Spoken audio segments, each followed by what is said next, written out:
Let's talk about Phil Jackson. Phil Jackson, the Zen master, arguably the best coach in the game, has a memoir entitled 11 Rings, The Soul of Success. In it, he addresses the MJ versus Kobe Bryant comparison. So let's take a look at what he says. One of the biggest differences between the two stars, from my perspective, was Michael's superior skills as a leader. Though at times he could be hard on his teammates, Michael was masterful at controlling the emotional climate of the team with the power of his presence. Kobe had a long way to go before he could make that claim. He talked a good game, but he yet to experience the cold truth of leadership in his bones as Michael had. Ooh. Let's just digest that for a moment, shall we? Stephen A., I'll start with you first. This is from the man who probably knows him best.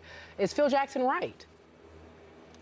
Yes, he is. And let me say this. I applaud Phil Jackson for his candor, his honesty, and more importantly, that particular quote, while completely accurate and in context, is not indicative of what the entire article had to say about Phil Jackson and the excerpts from his book, because he was very complimentary of Kobe, but he's just acknowledging that when you're comparing him to who an individual widely believed to be the best ever, that these are the discrepancies. There's a schism, there's a divide that exists that can't be ignored. Talked about the size of Michael Jordan's hands, how Michael Jordan was bigger, he was stronger, he had broader shoulders, how he would fight through screens and had this laser focus style, just laser focus when he really want to lock in on somebody defensively, whereas Kobe was a finesse kind of player and took chances, and sometimes he got burned for it. He was using those other examples as well. But the reason why I want to applaud Phil Jackson is because when he wrote the book, the other book, after he had retired from the Lakers the first time, I didn't like what he said because I felt like, he sort of domed Kobe out in a certain way, which I didn't think was cool. I don't find that to be the case in this book at all. I think he's incredibly fair. I think he's incredibly accurate. More importantly, nobody would know this better than Phil. We're in no position to even question the veracity of his words. This man is an 11-time champion. 6 of them came with Michael Jordan. The other 5 came with Kobe Bryant. There is no human being alive more qualified to compare the two than Phil Jackson. It is just that simple. Now, as you break down and dissect what he said about leadership, he is absolutely 1,000% correct, and I don't believe Kobe Bryant would deny it one bit. When Kobe Bryant first came into the league, there were I'm not talking about as a rookie, but when they were en route to winning those championships, Skip, there was Shaq, there was Robert Horry, there was Rick Fox, there was Ron Harper, there was all of these guys. Well, they were grown men who had been in the league before him, who had accomplished things in their own right. They didn't need to follow Kobe. So Kobe was a kid, and what Kobe didn't do very well initially was ingratiate himself. I know for a fact there were times that dudes were out partying after a game, knowing they were going to have a couple of days off afterwards, and Kobe was in his room either watching tapes or playing PlayStation. That's how it was in the first few years of his career. He wasn't interested in that stuff. Never was. That's how Kobe operated. He was independent. He marched to his own beat, and he was a recluse, virtually a loner. Michael Jordan has always been one of those guys. He might impose his will. He might be the boss and all of this other stuff. But whether it's smoking cigars, playing cards, or whatever, Michael Jordan was one of those individuals that's always went about the business of successfully ingratiating himself with people and allowing them to do the same with him. So he was more of a people person. As a result, he was more relatable. And as a result, he was easier to follow because you knew him, you knew what he was made of, you knew what he was about, but more importantly, he was cool. That's what they said. MJ, black, it didn't matter. He was MJ. We could follow him. That came later with Kobe. It came much, much earlier with MJ.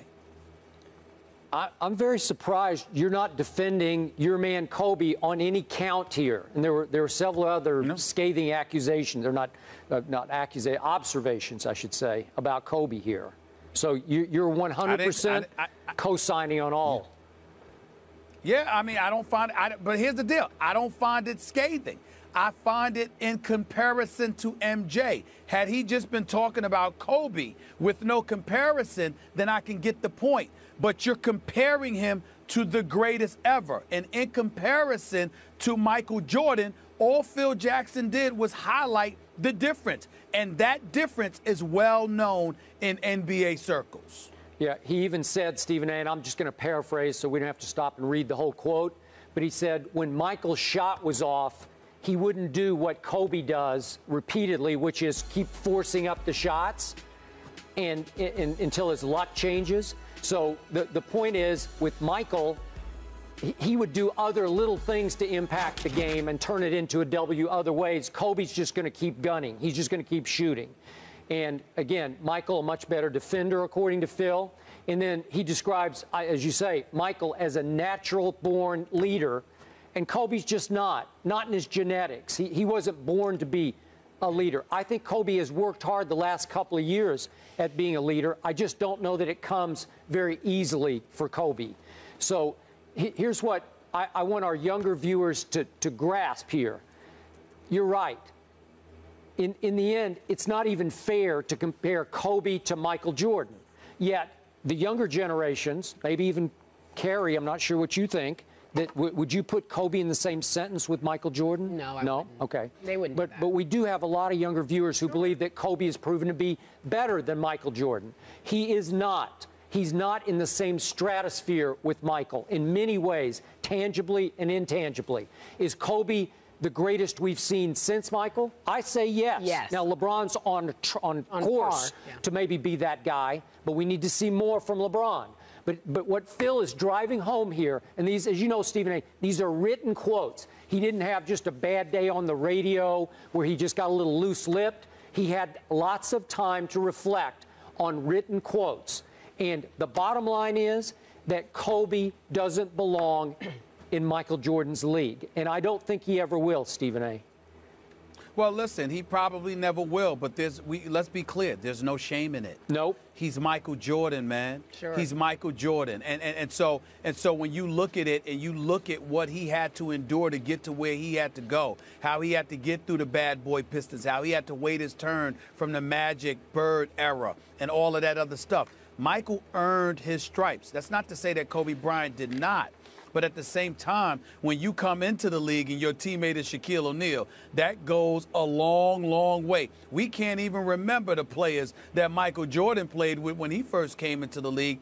And also, let me bring this up, too, as well, because this is a tribute and a credit to Kobe, who I know obviously very, very well. Kobe Bryant, that whole Eagle County, Colorado thing, Yep. that was when the shift took place. Because what happened is that you had nobody wanted to see this man suffer. But at the same time, you did have a question mark in terms of who is he, because he was a loner.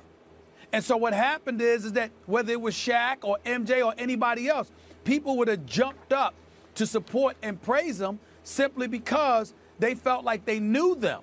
With Kobe, you didn't feel like you knew him at the time.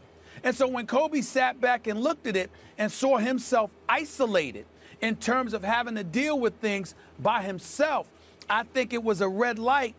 And if it was a flashpoint in his life where he sat there and said, I got to do a better job of letting people know who I really am and what I stand for. And now Kobe may be one of the most authentic and real athletes you'll ever come across. He's not shy about what he has to say. He's incredibly articulate. His intelligence is off the chart, and all of that stuff comes oozing out because he recognizes there's nothing to fear. Before, he used to fear things. He doesn't do that anymore. It just took him more time to get to a place that Michael Jordan was born to be in. That's all.